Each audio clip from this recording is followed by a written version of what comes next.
Doy un saludo especial y de bienvenida a todos los que están participando de este curso virtual sobre el Sermón de la Montaña. Me presento, soy el padre Damián Danini, director de la Escuela Bíblica del CENTEPAL, que es la que está organizando este curso virtual.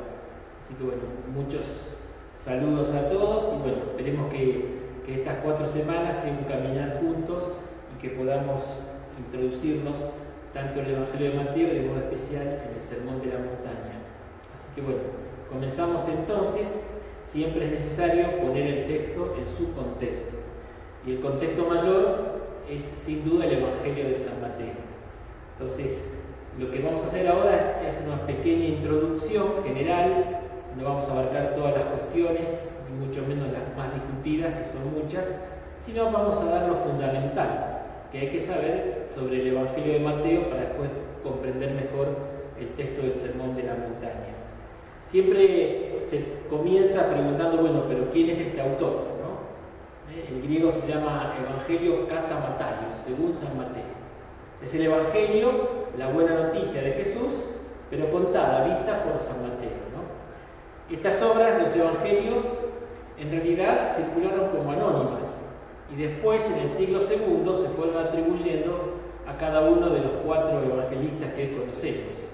Y este evangelio se atribuye a Mateo, ¿no? Que es el recaudador de impuestos, que en el capítulo 9, versículo 9, aparece que en otros evangelios, en Lucas y Marcos, tiene el nombre de Leví. Entonces se atribuye a este personaje o vinculado a él el evangelio de San Mateo, ¿no? La crítica externa ve difícil, ¿no? que él cuente su propia conversión en tercera persona y no en primera, ¿no? Pues Jesús vio a Mateo sentado, hubiera dicho que hubiera visto a mí. Pero más allá de esto, sin duda, hay una referencia a lo que se llama hoy en día la escuela matiana, que estaría en el origen de este evangelio. Por de pronto, el evangelista se identifica de algún modo en el capítulo 13, cuando dice que todo escriba, que ha introducido en el reino, dice, saca del cofre lo antiguo y lo nuevo. Y muchos estudiosos ven como que una presentación del evangelista. ¿Por qué? Porque una de las características del Evangelio de Mateo justamente es un evangelio de síntesis. Entonces toma lo antiguo, que es el Antiguo Testamento, y lo nuevo. Trata de armonizar el Antiguo con el Nuevo Testamento, el judaísmo con el cristianismo, presentarlo sobre todo como continuidad y plenitud, como ya veremos. Pero bueno, fuera de esto se atribuye entonces a este evangelista Mateo.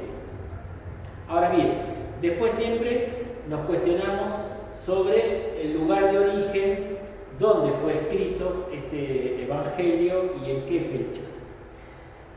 La descripción que hace de la comunidad con este conflicto del cristianismo naciente con el judaísmo nos ubica fundamentalmente en la localidad de Antioquía, Antioquía de Siria, ¿no? Que ahí vemos, está la región de Siria, por aquí abajo tenemos Jerusalén para que no nos ubiquemos, y acá estaría Antioquía de Siria, que era una ciudad muy importante en aquella época. Sabemos por el libro de los Hechos de los Apóstoles que ahí llegaron los evangelizadores cuando fueron perseguidos por Jerusalén, que ahí se llamó en primer lugar a los cristianos, se hablaba de ellos, se le dio el nombre de cristianos, y ahí se ve una primera comunidad que también se abrió a los paganos, a los gentiles, ¿no? Es la comunidad madre también de San Pablo.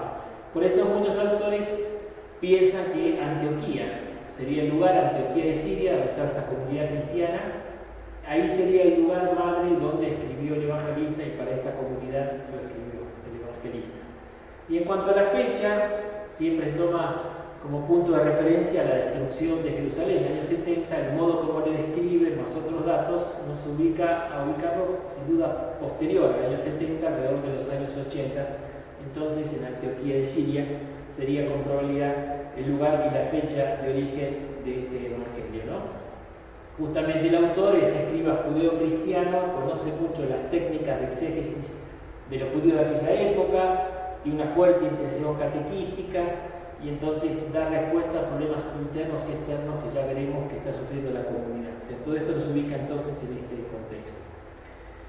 ¿Cuáles serían los problemas internos?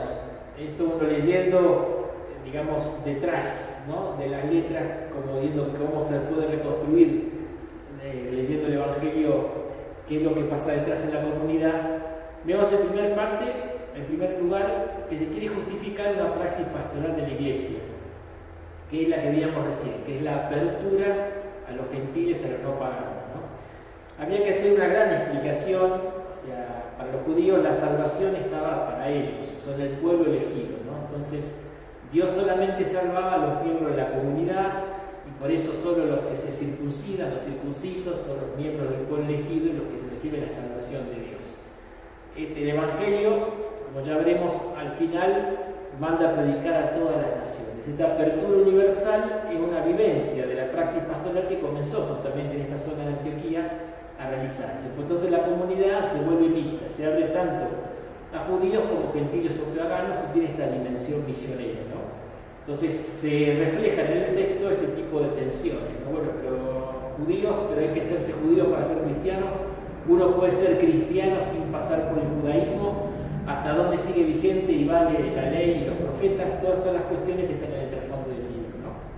Y después, claro, para el judaísmo todo está centrado en la ley, en la Torá, ¿no?, con una interpretación que hacía más bien la escuela farisaica, muy legalista y muy estricta. Entonces esto crea conflicto. O sea, ¿en qué sentido? Sobre todo porque Jesús tiene una interpretación más amplia de la ley es para el hombre y no el hombre para la ley. Todos los debates que Jesús tiene con los fariseos de su momento sobre la interpretación de la ley, cómo interpretar y vivir la ley. Entonces esto también refleja una serie de tensiones, ¿no?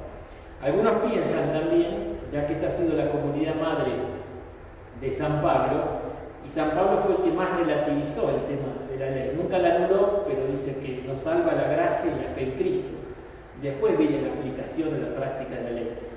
Por eso muchos piensan que en esta comunidad había una rama o un grupo que tomaba demasiado radicalmente lo afirmado por Pablo y querían prescindir totalmente de la ley, ¿no? En griego diríamos anómicos, nomos en ley, como que Cristo nos libera de la ley, dice Pablo, lo entendía en el sentido absoluto, y que ya entonces ni la ley ni los mandamientos rigen más para los cristianos, ¿no? Este grupo. Y por otro lado estaba el grupo judaizante que quería una interpretación más rígida y que obligaba, como sabemos por las cartas de Pablo, a hacerse circuncidar a los cristianos, como que tenían que obligatoriamente hacerse judíos para después hacerse cristianos. Entonces este conflicto entre la interpretación de la ley, cuánto de vigencia y continuidad tiene la ley para los cristianos, todo esto está en el trasfondo del Evangelio y también está muy presente, lo veremos en el Sermón de la Montaña. También hay una pérdida del fervor primitivo. ¿Por qué? Y la primera comunidad tenía el fervor de los inicios, ¿no? Entonces hay algunas parábolas que hablan que, bueno, hay una especie de relajamiento en las costumbres y la explicación es porque el Señor tarda en venir. O sea, se perdió esa inminencia de la venida del Señor, de la parucía, y entonces hay como una especie de amacetamiento, ¿no?, por parte de los cristianos, y entonces esto genera también una serie de problemas internos de la comunidad, ¿no? Y esta pregunta, bueno, pero ¿está el Señor en medio de nosotros? No, ¿cómo está el Señor si estamos perseguidos y la iglesia va creciendo de a poco? No es todo tan fácil ni tan lineal. Entonces todas estas cuestiones también estarían reflejadas, ¿no? Y por eso se provocó también una baja de los valores cristianos que es necesario recuperar para vivir con seriedad la justicia propia que nos pide el reino de Dios, ¿no? Y el problema externo es justamente este, ¿no? Hay que ubicar un poco el contexto histórico, ¿no? Hacia el año 70, que es cuando es la destrucción de Jerusalén, había cierta convivencia pacífica entre los judíos y los judíos cristianos que eran vistos como una rama dentro del judaísmo, ¿no? Ahora bien, sabemos que la mayoría del pueblo judío rechazó a Jesús. Y entonces hay oraciones de aquella época donde se cataloga a los judíos cristianos como herejes, los jaminim, ¿no? Hay como despreciados por los judíos más ortodoxos. Pero este problema se radicalizó justamente después de la destrucción de Jerusalén, cuando prácticamente la rama farisaica fue la que domina el judaísmo posterior, ¿no? Entonces en la localidad de Yavne, es donde se reorganizan. Sabemos que ahí se pusieron las vocales de los textos hebreos, los masoritas trabajaron ahí, entonces se vocalizó el texto hebreo. Esa es una escuela muy fuerte de interpretación de la ley. Y bueno, ellos, digamos, rechazaban totalmente a los cristianos. Entonces la discusión de fondo es quién es el verdadero israelita, quién es el verdadero heredero de las promesas que Dios hizo al pueblo de Israel. Como también dijo un autor, ¿cuál es el verdadero Israel? Si es el del Antiguo Testamento o como lo quiere presentar el Evangelio de Mateo, como que la iglesia es el nuevo Israel, ¿no? Por eso estos conflictos están como reflejados, ¿no? Entonces ahí está la pregunta, ¿dónde está el verdadero Israel? ¿De dónde va a venir esto, ¿no? Entonces el texto va a querer responder a este tipo de conflicto que estás en la comunidad, ¿no? Muchos piensan que el texto clave para poder entender el Evangelio está justamente en el final, en lo que hacíamos referencia, ¿no? En el final, Cristo resucitado, lleno de poder y de gloria, entonces envía a los discípulos a todas las gentes. El griego es panta esne, que significa todas las naciones, sin excepción. O sea, la misión universal de la Iglesia enviada por Cristo resucitado que tiene todo poder, ¿no? Y esta misión supone hacer discípulos de dos maneras: bautizándolos en el nombre del Padre, Hijo y Espíritu Santo, bautizar y sumergirlo en el misterio de Dios Padre, Hijo y Espíritu Santo en la Trinidad, y la observancia de los mandamientos, que es una de las acentuaciones del Evangelio de Mateo, que es el que tiene más peso, sobre todo en el tema de la ética cristiana, ¿no? Con la promesa de que el Señor estará siempre con nosotros, con la Iglesia, hasta el fin del mundo, ¿no? Es como una clave para interpretar todo lo que sigue del Evangelio, ¿no? Bien, vamos a pasar un poquito rápido esto que ustedes pueden ver, que comenta un poco el tema de la visión y de la enseñanza, ¿no? Siempre es muy importante, cuando uno va a leer un libro, uno generalmente antes de comprarlo mira el índice. Y el índice sabemos qué es lo que contiene ese libro, el contenido. Bueno, la estructura con que está presentada es como de algún modo el índice que tiene el Evangelio, una visión holística, una visión global, ¿no? En forma breve, tenemos una primera parte que es el Evangelio de la infancia. A diferencia de Marcos, Lucas y Mateo traen el Evangelio de la infancia de Jesús, ¿no? Por eso empieza con la genealogía, con la concepción virginal de Jesús, con su educación en Nazaret. Siempre es importante esto, ¿no?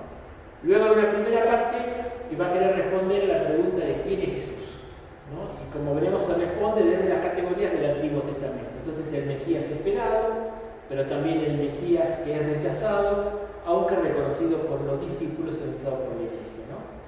Y la segunda parte, que es cuando Jesús ya se dedica más a formar el grupo de sus discípulos como la futura Iglesia. Bueno, aquí Jesús sube a Jerusalén, instruye en la Iglesia, proclama en Jerusalén el reino, ahí es rechazado y bueno, sufre su pasión, muerte y resurrección, ¿no? Y la conclusión, que es la que vimos recién, el mandato misionero, ¿no? Para la estructura literaria siempre hay que ver los términos, ¿no? Hay tres frases que se repiten: sucedió cuando terminó Jesús, ¿no? Y entonces esta frase cierra cada uno de los 5 discursos o sermones que tiene el Evangelio de Mateo. Y esto es la acción. A partir de ese momento comenzó Jesús a proclamar, ¿no? Que es toda la parte del ministerio público, y aquí ya comienza prácticamente el ingreso a Jerusalén con la pasión, ¿no? Y después un tema teológico clave que vimos del Evangelio de Mateo es la presencia de Dios, ¿no? Entonces al comienzo del Evangelio, citando Isaías 7:14, dice: Jesús es el Emmanuel, que significa Dios con nosotros. Jesús es Dios con nosotros, ¿no? Y el final dice: yo estaré con ustedes todos los días hasta el fin del mundo. O sea que Él es y sigue siendo Dios con nosotros, el Emmanuel, ¿no? Por eso, en un esquema índice tenemos entonces, la primera parte habla de la venida de Jesús. Los relatos de la infancia, que como dijimos presentan a Jesús desde las categorías teológicas del Antiguo Testamento. Entonces Jesús aparece, sobre todo en la genealogía inicial, como hijo de David, hijo de Abraham, heredero de David y Abraham, como está en la genealogía, ¿no? El de descendiente de David, anunciado por los profetas, Isaías 7:14 y Miqueas 5, que son citados literalmente, y que tiene los rasgos del sabio Salomón. Y también como Moisés: de Egipto llamé a mi hijo, lo dice cuando Jesús vuelve de Egipto, se está comparándolo con Moisés, ¿no? Entonces Jesús cumple en plenitud las figuras de Abraham, de David, de Salomón y de Moisés. Este es el Evangelio de la infancia.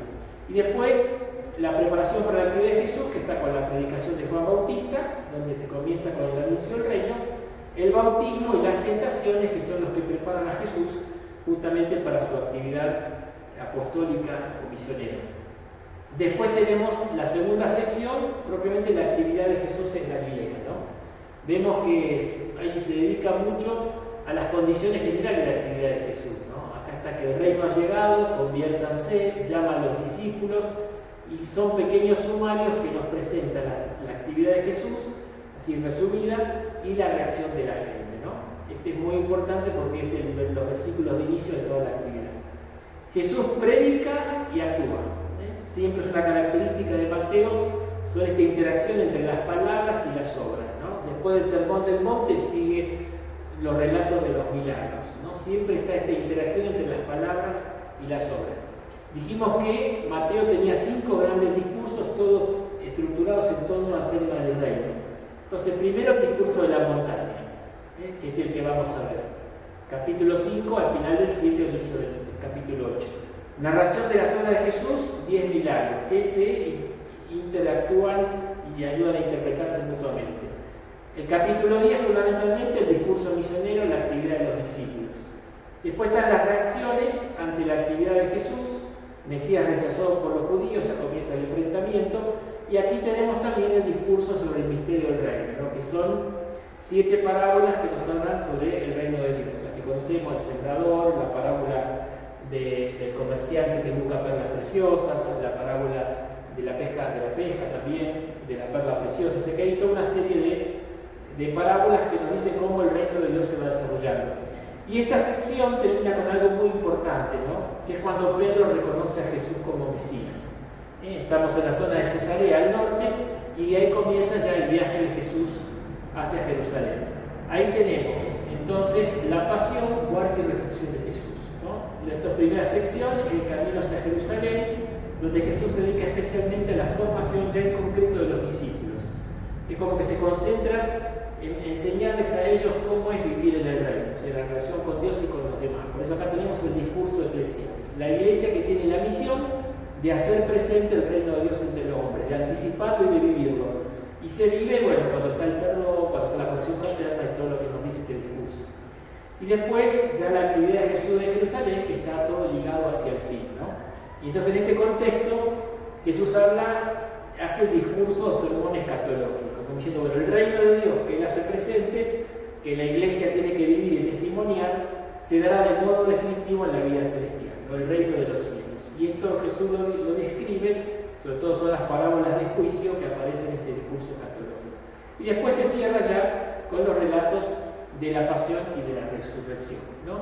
Por eso creo que es importante terminar entonces con esta estructura. Entonces son 5 grandes discursos, el tema común es el reino de Dios, y nosotros vamos a concentrarnos sobre todo en ver sobre todo este primer gran discurso que Jesús presenta en qué consiste el reino o reinado de Dios